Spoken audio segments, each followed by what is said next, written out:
छठ महापर्व शुरू हो चुका है। इस बार भी छठ के घाट सजेंगे। इस बार भी वहां पर शारदा सिन्हा के ही गीत गूंजेंगे। लेकिन इस बार शारदा सिन्हा हमारे बीच नहीं होंगी। जी हाँ, 5 नवंबर को छठ पूजा के पहले ही दिन उन्होंने दिल्ली के एम्स में अंतिम सांस ली। लेकिन छठ पर्व उनके गीतों के बिना आज अधूरा है। लोक आस्था का महापर्व छठ हो और शारदा सिन्हा के गीत नहीं गूंजे, ऐसा हो भी नहीं सकता।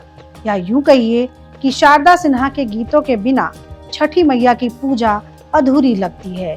जहाँ कहीं भी जाती हूँ तो पटना को जरूर स्थापित करती हूँ, और वो है ही कि पटना के घाट पर हम हो वरगिया देबई हे छठी मैया। हर गांव, हर शहर, फिर चाहे देश हो या विदेश, शारदा सिन्हा के पारंपरिक गीतों से छठ घाटों का पूरा माहौल भक्तिमय हो जाता है। ईख और ठेकुए की मिठास, रोटी खीर का प्रसाद और डूबते उगते सूर्य को अर्घदान के बीच शारदा सिन्हा के सुरमई गीत छठ व्रतियों को आज भी भाव विभोर कर देता है। शारदा सिन्हा ने छठ व्रत के हर काम से जुड़े गीतों को अपने सुरों से संवारा। नहाए खाए से लेकर खरना और सूर्य अर्घ तक अपने गीतों के जरिए वे न सिर्फ छठी मैया की आराधना करती, बल्कि भगवान भास्कर से बेटी और दामाद की मंगल कामना भी करती और मायके से लेकर ससुराल तक की सुख शांति के लिए भी गीतों के जरिए उन्होंने प्रार्थना की। लोक गायिका शारदा सिन्हा का जन्म 1 अक्टूबर 1952 को हुआ था।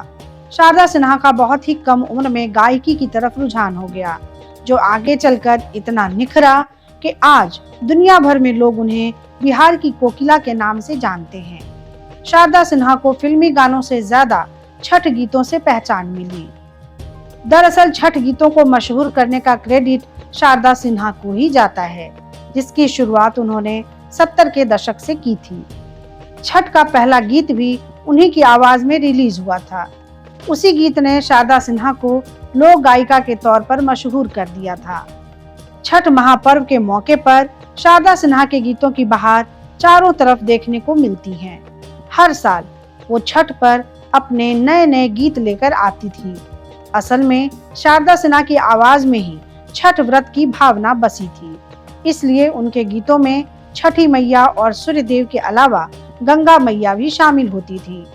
छठ गीतों को लेकर शारदा सिन्हा का समर्पण का अंदाजा इसी बात से लगाया जा सकता है कि उन्होंने एम्स में जिंदगी और मौत से जूझते हुए भी नया छठ का गीत रिलीज करना नहीं भूली। तो कैसी लगी आपको हमारी ये जानकारी, हमें कमेंट बॉक्स में जरूर बताएं। बाकी धर्म कर्म से जुड़ी तमाम जानकारियों के लिए सब्सक्राइब कीजिए हमारा डिजिटल चैनल और देखते रहिए न्यूज़ नेशन स्तुति।